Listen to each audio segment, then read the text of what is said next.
रोहतास के सासाराम के एक सिमरा गांव में वहाँ है एक सम्मानित वकील, आप जिसे कहिए, जो यहाँ रोहतास की बात आप छोड़ दीजिए, बिहार में कई जज को इन्होंने अपने वकालत के दौरान सिखाया होगा। मैं बात करूँगा जो यहाँ के स्थानीय लोग हैं, जो उनके लड़के हैं कश्यप साहब, उनसे बाद में बात करूँगा।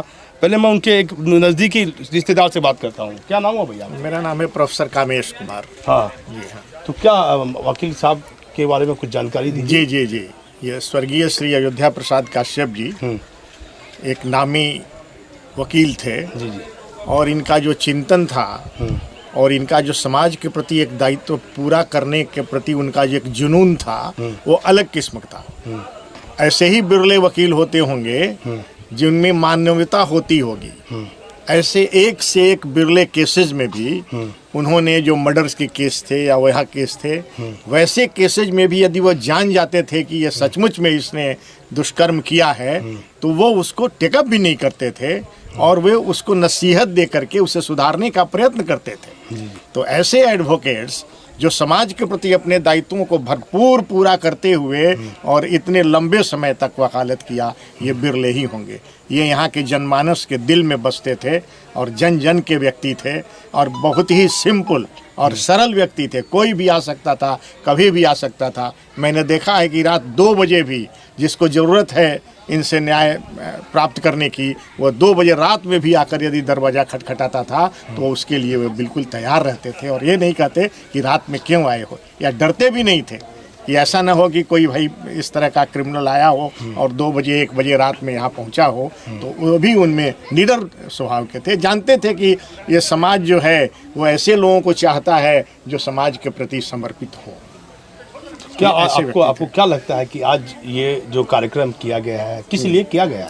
आज कार्यक्रम ये है कि ये एक जनभावना है यहाँ के लोगों की। ऐसे तो बहुत लोगों की मृत्यु होती है गाँव में, लेकिन यहाँ के लोगों को मैंने देखा है सासाराम से लेके, केवल सासाराम ही नहीं, औरंगाबाद, भभुआ, या जितने भी एरिया हैं, वो सब लोगों में एक इस तरह का जुनून था कि साहब ये कश्यप जी की एक प्रतिमा स्थापित की जाए उनके गांव में, जो हर वर्ष वहाँ सारे लोग आवें और उनको श्रद्धांजलि तो दे ही, साथ साथ उनके व्यक्तित्व और कृतित्व से शिक्षा लें और उससे प्रेरित हों, ताकि समाज में ऐसे व्यक्तियों को वृद्धि हो, ऐसे व्यक्ति बढ़ाए जाएं, क्योंकि जिसकी कमी होते जा रही है आजकल। अब देखिए, वकील तो बहुत होंगे पूरे देश में, लेकिन अयोध्या प्रसाद ने अपने कामों और क्रिया से, अपने सम्मान से, अपने परिवार के सम्मान से, आप देखिए कि यहाँ इनके पुत्र के द्वारा और लोगों के द्वारा एक मूर्ति का अनावरण कब किया गया था समारोह? ये मूर्ति उनका जो 2003 में उनकी मृत्यु हुई थी, 2004 में हम यहाँ स्थापित किया गया था। 2004 में कहाँ के? यहीं के कारीगर ने बनाया, क्या बाहर के लोग आए? नहीं, ये पटना के कारीगर ने बनाया था। हाँ जी। कश्यप साहब से बात करेंगे, जो इनके पुत्र हैं कश्यप साहब, ऋतुराज कश्यप, जो आरपीएफ के इंस्पेक्टर भी हैं, जाने माने लोग से इनके पहचान भी है। कश्यप साहब से बात करेंगे। आइए कश्यप साहब। आगे कश्यप साहब, आपके लिए तो बड़ा यादगार पल है, पिताजी की मूर्ति का कार्यक्रम है। हमारे साथ भी बहुत एहसान और नेकी किए हैं। हमारे पिता से भी बढ़कर पिता तुल्य समान थे। क्या नाम बताया अपना? उमा शंकर गुप्ता सर। देखिए, उमा शंकर गुप्ता कहाँ के रहने वाले हैं? सिमरा ही मेरा घर हुआ। ये सिमरा के रहने वाले हैं। रोहतास में एक सासाराम जगह है, सिमरा एक गाँव, वहीं के रहने वाले। इन्होंने बताया अयोध्या प्रसाद कश्यप साहब के बारे में, जो बहुत जाने माने अधिवक्ता थे। जिस गरीब व्यक्ति के पास यदि पैसा नहीं रहता था और वह दरवाजे पर चला आता था तो निःशुल्क उसका केस ये लड़ते थे, और क्रिमिनल के एक बड़े लॉयर थे ये। 2003 में इनका देहांत हो गया। 2004 में इस मूर्ति का यहाँ स्मारक चिन्ह बना और उनके पुत्र ने बनाया। उसके पुत्र के आँख में तो आंसू आ गया था। ये कहते हैं कि मेरे पिता तुल्य थे। क्या कहते हैं? जी हाँ, हमको बहुत मदद किए हैं और हमारे जैसे लाखों लाख का मदद किए हैं। पैसा से लेकर, बीमारी से लेकर, ब्याह शादी से लेकर, 200 विवाह है तो ये टेकअप 1 घंटा करके करते थे। पैसा की जरूरत हो देते थे। निस्वार्थ और निर्भेद जिंदगी, ऐसा इंसान इस कलयुग में होना मुश्किल है। क्या नाम बताएं अपना? उमा शंकर गुप्ता। देखिए, उमा शंकर गुप्ता इसी गाँव के रहने वाले हैं। कहते हैं कि सैकड़ों ब्याह इस अधिवक्ता ने अपने पैसों से करवाया, लोगों को मदद की। यहाँ तक ये कहते हैं कि मुझे भी पिता से बढ़कर माना। क्या कहा था आपको? जी, हमको शिक्षा जितना भी दिए हैं वो आज भी हमारे मने अति तुल्य हैं।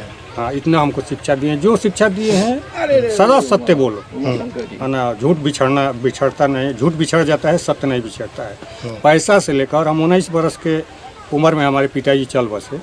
हमको बचपन से मानते थे और मानते रहे जब तक ये 2003 में मैं क्रियाक्रम में भी था।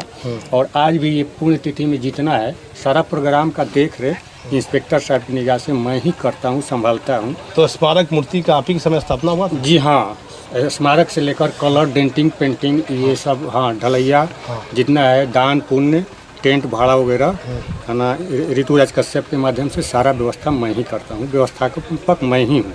देखिए गांव में काफ़ी लोग खुशी है, खुशी का एक माहौल भी है, लेकिन एक गम का समय है।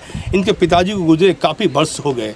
2003 में इनका पिताजी का देहांत हुआ था। एक चर्चित अपराध के अधिवक्ता थे, लॉयर थे, क्रिमिनल लॉयर जिसे कहते हैं आप। और इन समाज के काफ़ी लोगों का काम निःशुल्क भी किया, फ्री में भी किया। और आज भी समाज में इनकी स्मारिकता के जिस दिन ये आयोजन होता है इनके, तो यहाँ भोजन प्रसाद गांव के लोगों को खिलाया जाता है। बाद ही कुछ बर्तन, राशि और कपड़ा भी वितरित किए जाते हैं। क्या कहिएगा समाज के लोगों को? समाज के यही कहेंगे कि जो प्रेरणा उनके पिताजी दिए हैं, आज ऋतुराज कश्यप के पास वही प्रेरणा है। अपने उदार नीति पिता के समान ही चलते हैं। आज भी इनको किसी को देना है 10,000, 20,000, 1 लाख मदद, जैसा भी हो, है ना, केस हो, है ना, कोई दबाव दे रहा है, इसमें ऋतुराज कश्यप भी अपने पिता के रास्ते पर ही चल रहे हैं और बहुत बढ़िया परिवार इनका है। देखिए इन्होंने बताया कि पुत्र भी उन्हीं के रास्ते पर चल रहे हैं। देखिए ये स्मारिका है और 2004 में इसका यहाँ बनाई गई, उन्हीं की ये मूर्ति है, अयोध्या प्रसाद कश्यप साहब की। इन्होंने काफ़ी नेक काम किए जो है। आप देखिए रोहतास के सासाराम का कौन गांव बताइए? सिमरा सर। सिमरा गांव है ये। उस सिमरा गांव में इनकी जन्मभूमि है और यहाँ काफ़ी ज़मीन भी इनकी है, लेकिन आम ग्रामीण वासी को हर तरह से मदद करने का काम कर रहे हैं। मैं इस समय रोहतास से सिमरा गांव से दीपक नौरंगी। तो